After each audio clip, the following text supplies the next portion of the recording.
The ultimatum. Commander Elena Rice stood at the viewport of Earth's orbital defense station, watching as salvage teams recovered pieces of the shattered hegemony warships. 3 weeks had passed since the invasion, and humanity was still coming to terms with both the attack and their unexpected victory. The alien armada had arrived without warning, their weapons devastating several coastal cities before Earth's hastily unified defense forces revealed their hidden strengths. "Commander, we're receiving a transmission." Lieutenant Park called from the communications console. "It's not from the hegemony. Different signature entirely." Elena turned, brushing back her close-cropped hair. "Put it through." The main screen flickered to life, revealing a being with silver-blue skin and elongated features. Its eyes, 3 of them, blinked in vertical sequence. "People of Earth," the alien spoke, its words translated by an interface that had been quickly developed from captured hegemony technology. "I am High Chancellor Valerian of the Galactic Council. We have observed the recent incident with the hegemony forces and wish to extend our deepest regrets that your first contact with galactic civilization was so unfortunate." Elena exchanged glances with Admiral Okafor, who had joined her at the command center. The Admiral gave a subtle nod. "High Chancellor," Elena replied, "we appreciate your concern. However, we have questions about why no warning was provided about the hegemony's approach. Our astronomical instruments detected their fleet weeks before they arrived."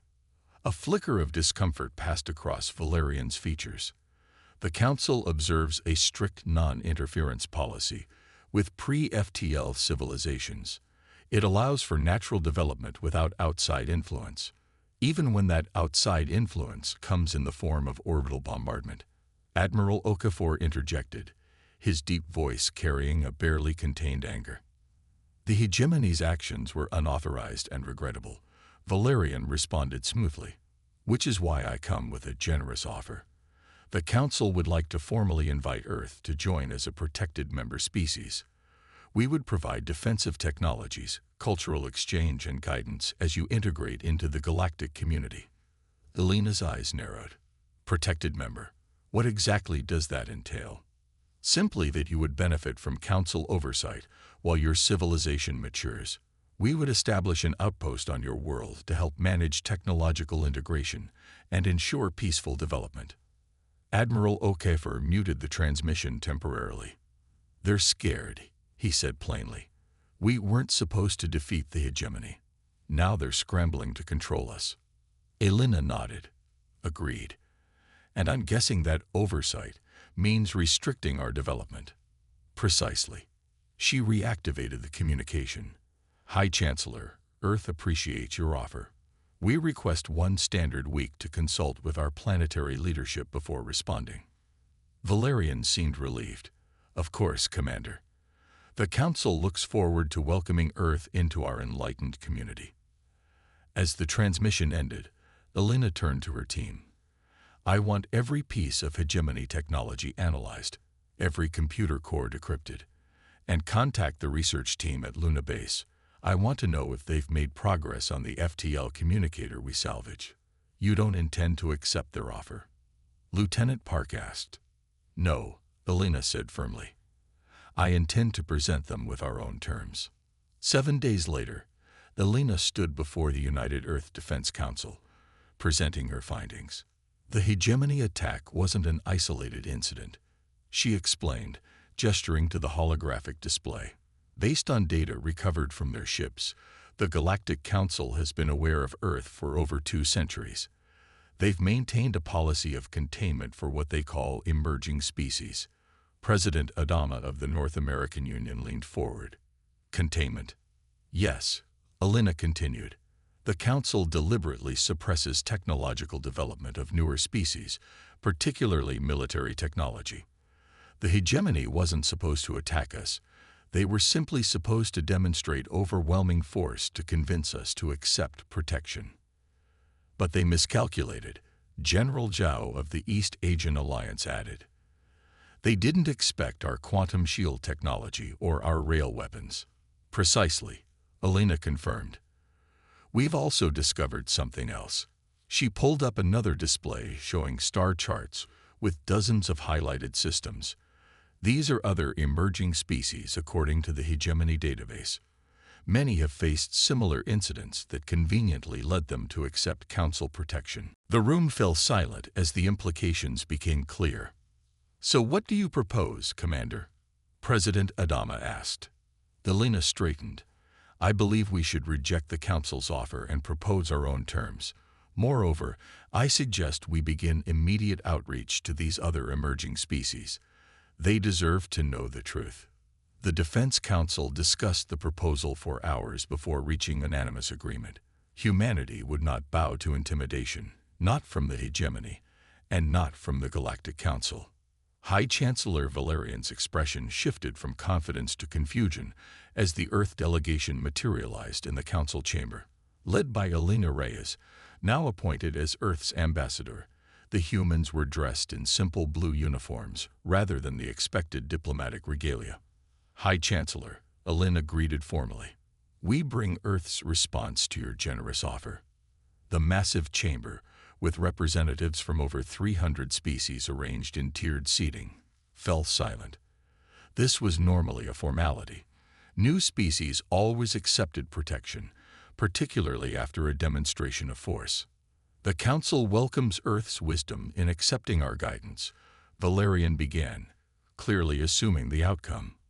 "We respectfully decline," Elena stated clearly. A ripple of murmurs spread through the chamber. Valerian blinked his 3 eyes in rapid succession. "Perhaps there is a misunderstanding," he attempted. "The Council's protection is essential for—" "There is no misunderstanding," Elena interrupted, activating a holographic display. "These are recordings from the hegemony vessels that attacked Earth. They contain communications between hegemony commanders and Council observers. The recordings played, revealing Council members discussing the containment operation for Earth, debating how much damage would be necessary to humble the humans into accepting protection. You didn't warn us because this was never about protection," Elena continued, her voice carrying throughout the chamber. "This is about control. You've done the same to dozens of species, arranging convenient threats that you then save them from, ensuring their dependence and compliance." Valerian's silver-blue skin paled. "These recordings are clearly falsified. The Council would never. We've already begun communicating with other species who experienced similar incidents," Elena cut in. "The Nelvari, the Turani, the Oshir, all have similar stories. All were attacked, then saved by Council intervention, only to find themselves under restrictive oversight." The chamber erupted in chaos as representatives from older species demanded explanations, while the protected members began to understand the full scope of their manipulation. "Here are Earth's terms," Elena continued when the noise subsided. "First, immediate dissolution of the protection system. Second, full technological exchange among all species without restriction. Third, a new charter that guarantees sovereignty for all member worlds." "Impossible," Valerian exclaimed. "Unrestricted technology sharing would create chaos. Some species aren't ready for advanced weaponry or FTL technology." "Like humans weren't ready," Elena challenged. "We developed quantum shielding independently. We created rail weapons capable of piercing hegemony defenses. Imagine what other primitive species might achieve without your artificial limitations." She stepped forward, addressing the entire chamber now. "Earth doesn't seek to destroy the Council, but to transform it. A true cooperative of equals, not a hierarchy of control. Those who wish to join us in this new model are welcome. Those who don't—" She paused. "Will find that humanity and our allies have no interest in forced protection." As Elena and her delegation turned to leave, Valerian called out, "You'll regret this. Without Council guidance, the galaxy will descend into war and chaos." Elena paused at the doorway. "Perhaps, or perhaps it will flourish with diversity and innovation instead of stagnating under control. Either way, humanity chooses freedom." The doors closed behind them, leaving the Council chamber in an uproar. Within days, 17 protected species had contacted Earth, seeking alliance. Within weeks, that number had grown to 36. The Galactic Council's careful order, maintained for millennia, had begun to unravel, all because humans had done the unthinkable and said no. The new order. 6 months after Earth's rejection of the Council's offer, the galaxy had transformed. What began as a simple refusal had sparked a revolution that spread faster than anyone could have predicted. The Council Observatory Station, once the pride of their surveillance network, now served as the command center for their increasingly desperate containment efforts. Senior Observer Kethan, one of the Council's oldest members, stared at the star map with growing dismay. Red indicators showed systems that had formally withdrawn from Council protection, nearly 40% of their former territories. Another 5 systems declared independence yesterday, his assistant reported. The Muldari are the most concerning. They've been under our guidance for over 3 centuries. It's the humans, Kethan hissed. They're spreading their technology like a virus. High Chancellor Valerian entered the observatory, looking haggard. The past months had aged him visibly. The Council has approved emergency measures, he announced. We're instituting a complete blockade around Earth and all systems that have aligned with them. Will it work? Kethan asked skeptically. It must, Valerian replied. If we can isolate their influence, cut off their communication channels, the rebellion will wither. The younger species will realize they need our guidance. A junior observer rushed into the chamber, her expression alarmed.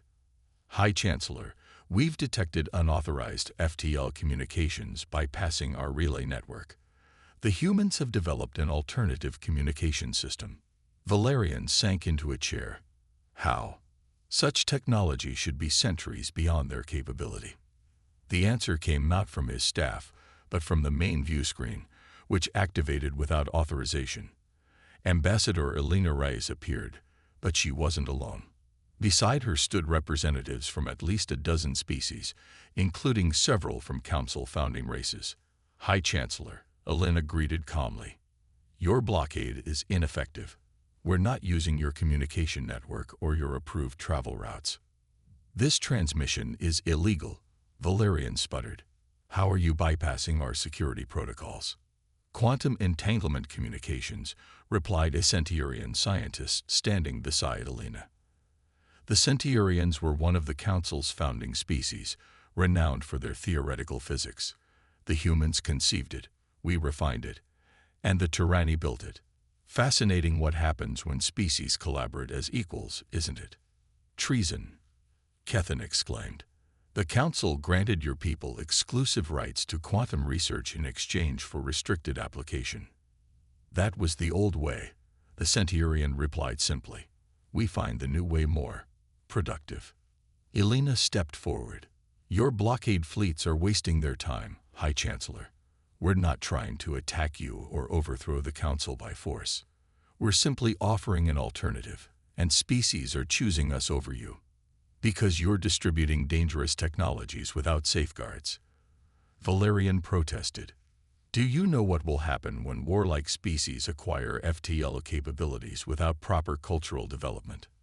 We're not distributing technology without responsibility, Elena countered. We're distributing it with different values. Transparency instead of secrecy, cooperation instead of control. We formed the Galactic Federation of Free Worlds. Already 73 species have joined. Valerian's expression darkened. This cannot continue. The Council will take direct action if necessary. That would be unwise, Elena replied, her tone hardening slightly. We're transmitting this conversation to every system in the galaxy. The era of making decisions in shadows is over. The transmission ended, leaving the observatory in silence. Prepare my ship, Valerian ordered finally. I need to consult with the Elder Council. The Elder Council hadn't convened in physical form for over 300 years. Deep beneath the surface of Altaris Prime, in a chamber shielded from all known scanning technologies, the 12 oldest species in the galaxy gathered. Some appeared in biological form, others as energy constructs or holographic projections. The situation is untenable, Valerian reported, standing in the center of their circle.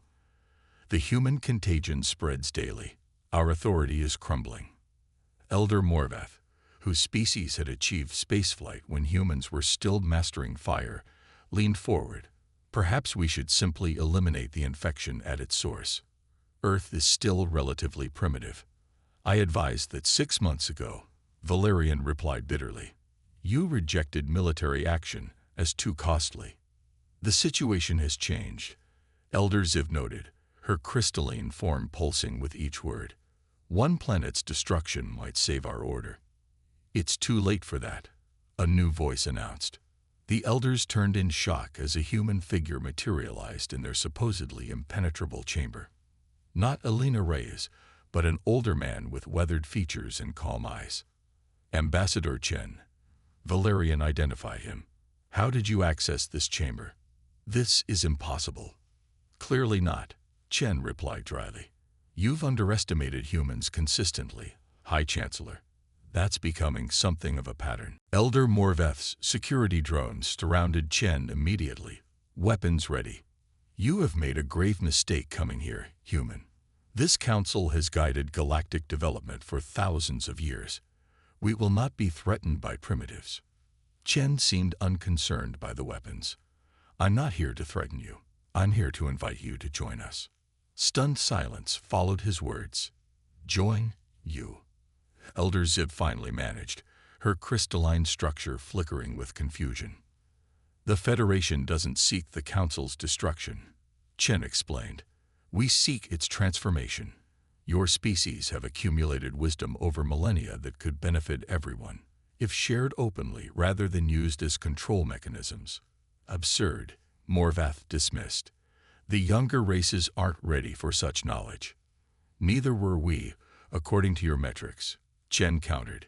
Yet when the hegemony attacked, we defended ourselves with technology you deemed impossible for our development stage. Imagine what other primitive species might achieve if not artificially constrained. He activated a holographic display showing dozens of worlds flourishing with new technologies. These former council protectorates have already advanced their societies more in 6 months of freedom than in decades under your guidance. Not through reckless abandonment of safety, but through collaborative development. And what of the Vrexel? Valerian challenged. They've already weaponized your freely shared technology. 3 neighboring systems have reported aggressive posturing. Yes, the Vrexel. Chen nodded. We anticipated that, which is why those neighboring systems formed a mutual defense pact before the Vrexel could act. The Vrexel backed down when confronted by united neighbors rather than distant council enforcers. He paced the circle slowly. Your fundamental error was believing that protection requires control. That species must be guided rather than empowered. Earth refused your model because we recognized its fundamental flaw. It creates dependence rather than resilience. Elder Morvath gestured to his security drones. I've heard enough of this primitive philosophy. Detain him. The drones didn't move. They can't hear you, Chen explained. While we've been talking, Federation technicians have been reconfiguring your security systems, a demonstration of what cooperation can achieve. Tyranny hacking protocols combined with Centaurian energy manipulation and human strategic thinking. He looked around the circle. The old council is ending. That's inevitable now. But your wisdom doesn't have to end with it. Join the Federation as equals, not rulers. Help us build something better than either of us could create alone. Elder Ziv's crystalline form brightened. And if we refuse, then you become irrelevant, Chen said simply. The Federation will continue growing. More species will join us. Your influence will diminish until the Council is nothing but a historical footnote, ancient rulers who couldn't adapt to changing times. He stepped back, preparing to leave. We'll be convening the first Federation Assembly in 3 standard weeks on neutral territory. The Artemis Station in the Tav City system. All species are welcome, including council members, but only as equals, not overlords. As Chen's form shimmered and began to fade, he added, Humanity doesn't want to replace your empire with our own. We want to end empires altogether. Consider our invitation carefully."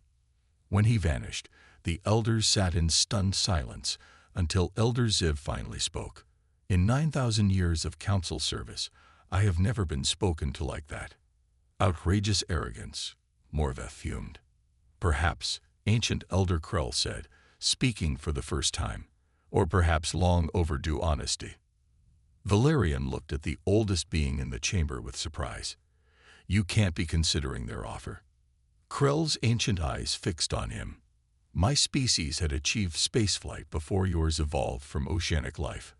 Valerian, we helped found the Council with noble intentions, to prevent war, to guide development, to preserve knowledge.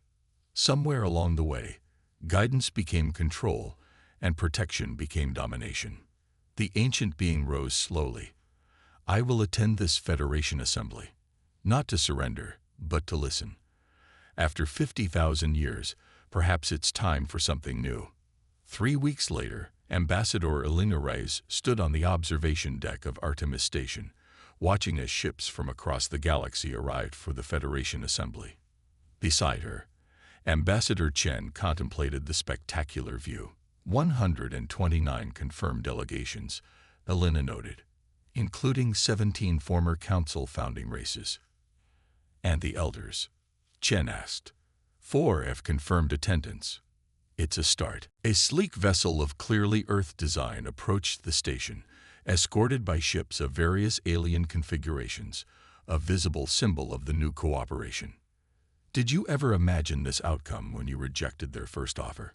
Chen asked. Elena smiled slightly. "Not specifically, but I knew one thing for certain. Humanity would never accept being controlled, not after all we'd survived on Earth. And I suspected we weren't the only ones." The station's announcement system chimed softly, indicating the assembly would begin in 30 minutes. "They'll try to maintain some of their power," Chen warned. "The Council elders have been manipulating galactic politics for millennia. They won't change overnight." "Of course they will," Elena replied. "That's politics, but they're no longer defining the rules alone." She turned from the viewport to face the corridor leading to the Great Assembly Hall, where representatives from across the galaxy were gathering. "The Council's greatest mistake was thinking protection required control," she said. "They never understood that true security comes from cooperation, not submission. They watched species suffer rather than helping them grow strong enough to defend themselves." "And that's the difference," Chen agreed. "The Federation protects through empowerment, not restriction." As they walked toward the assembly hall, Elena glanced at one final report on her datapad. The latest intelligence from former hegemony space. The once feared invasion force was in disarray, their protected status with the Council crumbling as their subject worlds declared independence. "Ready to make history?" Chen asked as they reached the assembly doors.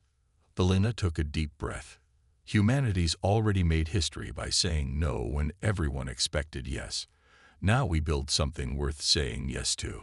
The doors opened to a chamber filled with beings from across the galaxy, former enemies and allies, ancient species and emerging civilizations, all gathered as equals for the first time.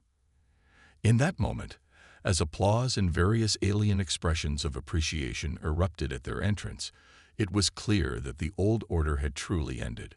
A new galactic era had begun, not through conquest or control, but because humans had done the unexpected. They had refused to bow, refused to be protected, and in doing so, changed everything.